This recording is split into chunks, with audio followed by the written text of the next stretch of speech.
مسلمانوں ہمیں میں بتا رہا ہوں نا، ایمان کی قدر و قیمت معلوم نہیں ہے.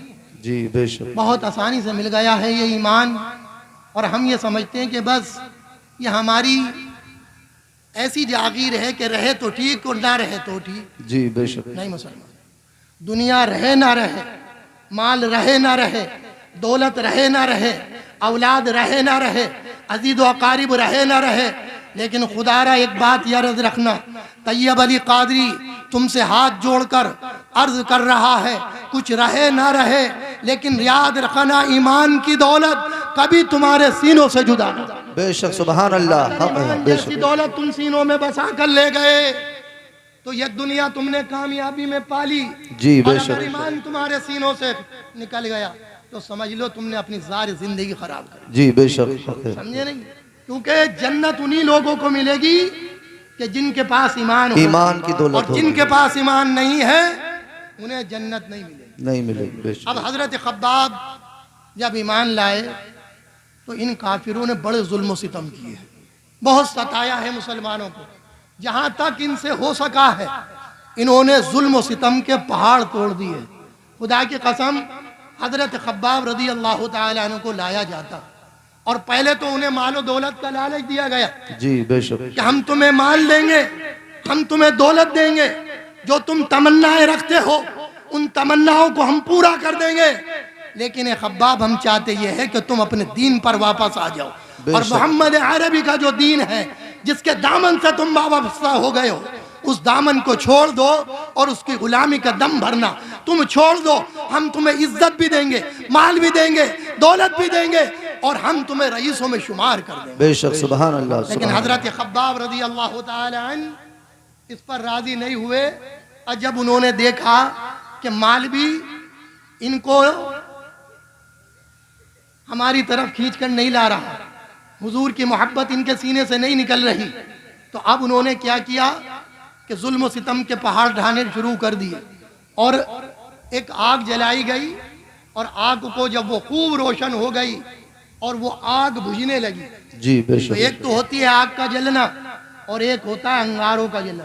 جی انگارے بمقابلے آگ کے زیادہ سخت. جی بے سمجھ شک. رہے ہیں آپ؟ تو دہتے ہوئے انگارے، اور حضرت خباب کو لایا جاتا اور ان سے کہا جاتا کہ دیکھو خباب اب بھی وقت ہے، مان جاؤ، ورنہ ہم تمہیں ننگا کر کر ان انگاروں پر لٹائیں گے اور پھر تمہاری جسم کو جلائیں گے، تمہاری چمڑی جل جائے گی، تمہیں تکلیف بہت ہوگی. دیکھو اس تکلیف کو تم برداشت نہ کر سکو گے. ہم اب بھی کہتے ہیں کہ اسلام کے دامن کو چھوڑ دو، مصطفیٰ کے دامن کو چھوڑ دو، ہمارے ساتھ آ جاؤ، تم اس کے جلنے سے بچ جاؤ گے.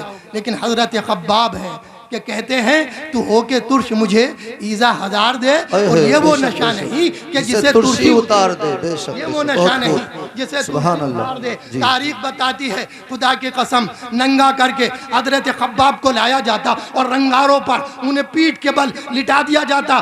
ایک آدمی ان کے سینے پر اپنا پیر رکھ دیتا تاکہ خباب کہیں اٹھ کر نہ چلے جائیں اور ذرا سا جنبش نہ کریں. جتنی تکلیف ہوگی ہو سکتا ہے تکلیف کی وجہ سے خباب کا ایمان متزلزل ہو جائے، جنبش کھا جائے، اور خباب ہو سکتا ہے کہ دین مصطفیٰ کو چھوڑ کر ہمارے پورے دبرانے دین میں آ جائے. لیکن خدا کی قسم اے طیب علی قادری وہ اور ہوں گے جو ایمان اپنا چھوڑ دیں گے. یہ اپنے آقا کے دیوانے ہیں، یہ رسول کے چاہنے والے ہیں کہ اپنی جان تو دے سکتے ہیں، گھر بار دے سکتے ہیں، ان سے ہرگز یہ نہیں ہوگا کہ نبی کا جاؤ جلال دے دے یا ظلم و ستم برداشت کر سکتے ہیں. خدا را تاریخ بتاتی ہے کہ حضرت خباب کے جسم جل کر بن جایا کرتا تھا اور آپ کی چمڑی جل کر پگھلنے لگتی تھی، لیکن خدا کی قسم حضرت خباب کے جسم کے اندر جنبش نہ آیا.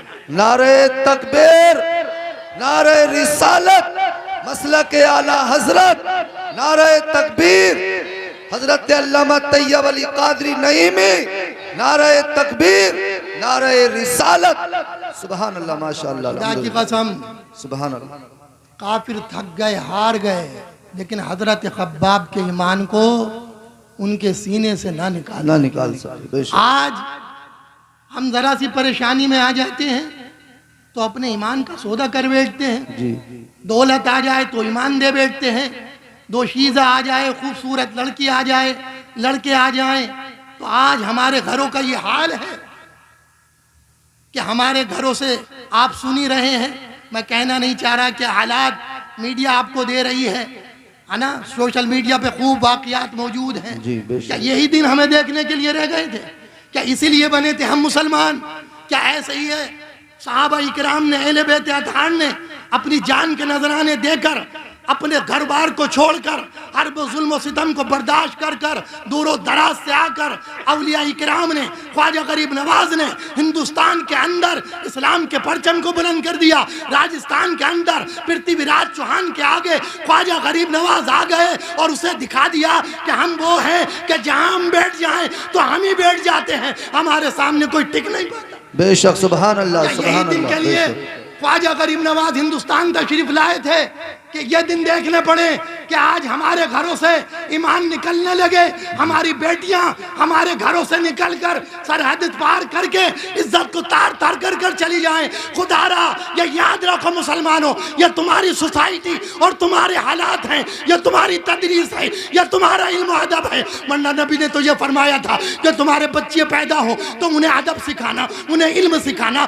انہیں اچھی نعمتیں دے دینا اور انہیں پرورش کر کر اچھا انسان بنانا. اور اگر تم نے انہیں اچھی نعمتیں دی، ان کی پرورش کی، انہیں علم سکھایا، انہیں ادب سکھایا، تو حضور نے ارشاد فرمایا تھا کہ وہ کل قیامت کے دن میرے ساتھ ایسے ہوں گے جیسے یہ دونوں انگلی ساتھ. اے ہے واہ واہ. بے شک بے شک. بہت خوب. خدا کی قسم جتنا پرچار اور جتنا پیغام ہمارے نبی میں علم کے اوپر دیا ہے، کائنات میں کوئی قائد، کوئی دھرم ایسا نہیں ہے جس نے علم پر، ہدایت پر، سوسائٹی پر اور حالات کے اوپر اتنا پیغام دیا ہو جتنا میرے نبی نے دیا. جی بے شک. لیکن مسلمانوں، تمہارے ہوش کے ناخن لینے کو تیار نہیں، جی حق ہے. تمہارا شعور بیدار ہونے کو تیار نہیں. آج گاؤں کی بات ہو، شہر کی بات ہو، گلیوں کی بات ہو، محلوں کی بات ہو، تمہاری نگاہیں بھی شرم و حیا سے خالی ہے. جب تک تم اپنی نگاہوں پر شرم و حیا کا پردہ نہ ڈالو گے تو پھر غیر سے کیسے توقع رکھو گے کہ وہ تمہاری ماں اور بہن کو اچھی نگاہوں سے دیکھیں گے؟ کیا ہمارے اندر یہ برائیاں موجود نہیں ہو رہی؟ شادی بیاہ ہوتے ہیں، ذرا دیکھیے کیا حالات آپ کو نہیں دکھتے؟ کن کن حالاتوں سے ہمارا معاشرہ گزرا ہے، کن کن حالات سے ہماری سوسائٹی دو چار ہے. آپ دیکھ نہیں رہے کیا حالات ہیں؟ آپ کی آنکھوں سے نہیں دکھ رہا؟ تو یہ سب جو حالات ہم لے کر آئے ہیں، ان حالات کے ذمہ دار کوئی اور نہیں، ہم ہیں. اللہ فرماتا وَمَا أَصَابَكُم مِّن مُّصِيبَةٍ فَبِمَا كَسَبَتْ أَيْدِيكُمْ وَيَعْفُو عَن كَثِيرٍ. اور تمہیں جو مصیبت پہنچی ہے یہ تمہاری ہاتھوں کی کمائی ہے. جی وَيَعْفُو عَن كَثِيرٍ. اللہ نے بہت سی باتیں تو معاف فرما دیتا ہے. جی جی بے اللہ شک. نے تمہیں خبردار کیا، متنبہ کیا، ہوشیار کیا. اے بندے خبردار ہو جا، دیکھ میں نے یہ تجھے چیز دے دی ہے، ان قریب اگر تو نے اسے نہ سنبھالا تو تیرے پاس سے چلی جائے گی. لیکن بندہ سنبھلا نہیں، قہر آیا لیکن سنبھلا نہیں، اشارہ آیا تو سنبھلا نہیں. اللہ تو بار بار تمہیں سمجھا رہا ہے لیکن بندو تم سمجھنے کو تیار کا ہے نا. حدیث شریف میں آتا ہے کہ ایک وقت ایسا آئے گا کہ تم اللہ سے نیک لوگ دعا کرو گے نا تو اللہ تمہارے نیک لوگوں کی بھی دعائیں قبول نہیں کرے گا. جی بے شک. اللہ. سمجھ رہے ہیں آپ؟ ایسا وقت آئے گا کہ تمہارے نیک لوگ بھی اگر دعا کریں گے تو اللہ تمہاری دعائیں قبول نہیں کرے گا اور تم پر ایسے حاکم مسلط کر دے گا کہ جو تمہارے اوپر ظلم و ستم ڈھائیں گے اور انہیں تم پر رحم نہیں آئے گا. بے شک. مسلمانوں تو یہ ہمارے اعمال جزاک اللہ. یہ ہمارا کردار ہے اور جب تک ہم اپنے اعمال کو نہیں سدھاریں گے تو سمجھ لیے معاشرے میں کوئی حالات کی تبدیلی نہیں آئے گی. حالات کی تبدیلی کے لیے آپ کو سدھرنا بہت ضروری ہے اور حالات سدھریں گے جب آپ کہیں گے حق و حلال کا، جب آپ کے دل میں ہوگا اللہ کا خوف. اور اللہ کا خوف نہیں ہوگا تو آپ نہ حق و حلال کا کھائیں گے، نہ آپ کو شرم و حیا آئے گی، نہ آپ کے اندر خودداری آئے گی، نہ آپ نماز کے پابند ہوں گے اور نہ آپ اچھی باتوں کی طرف گامزن ہوں گے. سب سے پہلا کام جو آپ کو کرنا ہے وہ یہ ہے کہ اللہ کا خوف اپنے سینے میں بسانا. بے شک. جو اللہ سے ڈرتے ہیں وَمَن يَتَّقِ اللَّهَ يَجْعَلْ لَهُ مَخْرَجًا، جو اللہ سے ڈرتے ہیں اللہ ان کے لیے راہیں نکال دیتا ہے، راستے آسان کر دیتا ہے. سمجھ رہے ہیں آپ؟ وَيَرْزُقُ مِنْ حَيْثُ لَا يَحْتَسِبُ، اور وہاں سے رزق دیتا ہے جہاں ان کا وہم و گمان بھی نہیں ہوتا۔ تو میرے بھائیوں، آپ سے یہ میری مؤدبانہ گزارش ہے کہ آپ اللہ کا خوف اپنے سینے میں رکھیں، آپ کو حلال کا کھائیے، نماز کی پابندی کیجئے، اللہ اور اس کے رسول کی محبت اپنے سینوں میں بتائیے، اور اس محبت کو کسی بھی چیز کے عوض مت بھیجیے۔ کچھ بھی ہو، کچھ بھی پریشانی آئے، لیکن اللہ اور اس کے رسول کی محبت کا سودا ہرگز نہیں کرنا ہے، اور اللہ سے یہی دعا مانگنی ہے کہ اللہ ہمیں اسی پر تجھے موت دینی ہے، اور اللہ اسی میں ہمیں زندگی گزارنے کی تجھے توفیق رفیق دینی ہے۔ تو حضرات گرامی، حضرت خباب نے جب یہ واقعہ سنایا اور اپنی کرتے کو اٹھایا اور جب کمر کو دکھایا تو آپ کی پوری پیٹھ کی چمڑی سفید ہوئی بھی تھی۔ جل کر جو چربی سفید ہو جاتی ہے، اس حالت میں آپ کی چربی تھی۔ حضرت عمر فاروق اعظم نے دیکھا تو دیکھ کر آنکھوں سے آنسو جاری ہو گئے کہ اللہ اکبر، خباب رضی اللہ تعالی عنہ نے اسلام کے لیے، اپنے نبی کے لیے اتنی پریشانیاں اٹھائی ہیں کہ ان کی چمڑی تک جل کر سفید ہو گئی ہے۔ اللہ اکبر، ہم کون سا بتاؤ ایمان کے خاطر غم اٹھا رہے ہیں، کون سی مصیبت اٹھا رہے ہیں بتائیں آپ؟ کوئی تکلیف آپ نے اٹھائی ہے ایمان کے لیے؟ بتاؤ خدا را، اتنے لوگ تم بیٹھے ہوئے ہو، ہم نے کبھی ایمان کے لیے کوئی غم اٹھایا، کوئی پریشانی اٹھائی، کوئی تکلیف اٹھائی؟ اس میں 70 سال کے بوڑھے بھی موجود ہیں، 60 سال کی عمر کے بھی موجود ہیں، 25-30 سال کے بھی لوگ موجود ہیں۔ بتاؤ تم اپنی زندگی کا محاسبہ کر کر کوئی ایک رات بھی تم نے ایسی گزاری ہو جو ایمان کی محبت میں تکلیف گزارتے گزرتے گزر گئی ہو؟ بتاؤ میں غلط کہہ رہا ہوں؟ علماء اکرام بھی موجود ہیں۔ یاد کریے، ہمارے لمحے، ہماری زندگیاں اگر کٹ رہی ہیں تو یہ کڑوی سچائی ہے، وہ اپنے عیش و عرائش کے لیے کٹ رہی ہے، دین مصطفیٰ کے لیے نہیں کٹ رہی ہیں۔ ہماری زندگیاں جو گزر رہی ہیں وہ اپنے معاشرے کے لیے، اپنی زندگی کے لیے، اپنے کھانے کے لیے، اپنے پینے کے لیے، اپنی آل و اولاد کے لیے، اپنی کاروبار کے لیے گزر رہی ہے۔ ہمارے لمحے اللہ اور اس کے رسول کے لیے نہیں گزر رہے۔ خدا را، جس دن یہ لمحے اللہ اور اس کے رسول کے لیے گزر گئے، کائنات پر ہماری حکومت ہوگی، اور کائنات ہی نہیں، خدا کی قسم سمندروں پر ہماری حکومت ہوگی۔ جبھی تو ڈاکٹر اقبال بول اٹھے تھے، ارے دشت و دشت ہیں، دریا بھی نہ چھوڑے ہم نے، اور بحر ظلمات میں دوڑا دیے گھوڑے ہم نے۔ ہمارے سامنے اگر دریا آئے ہیں تو حضور کے غلاموں نے اپنے گھوڑے دریاؤں میں ڈال دیے ہیں، اور کائنات نے دیکھا ہے، تاریخ نے دیکھا ہے کہ حضور کے غلام ان سمندروں کو گھوڑوں سے پار کرتے ہوئے نکل گئے۔ واہ، سبحان اللہ، سبحان اللہ، بہت لا خوب۔ تقنطوا من رحمت اللہ، اللہ کی رحمت سے نا امید نہ ہو۔ مت ہو۔ خدا را، کامیابی تمہیں ملے گی، کامرانی تمہیں ملے گی۔ ولا تہینوا ولا تحزنوا وانتم الاعلون ان کنتم مؤمنین۔ غم نہ کرو، سستی نہ کرو، رنجیدہ مت ہو، تم ہی سر بلند ہوگے، تم ہی کامیاب ہوگے، تم ہی کامرانی پاؤ گے، تم ہی عروج پاؤ گے، تم ہی بلندگی پاؤ گے۔ شرط یہ ہے کہ تم مومن ہو جاؤ، شرط یہ ہے کہ تم مومن ہو جاؤ۔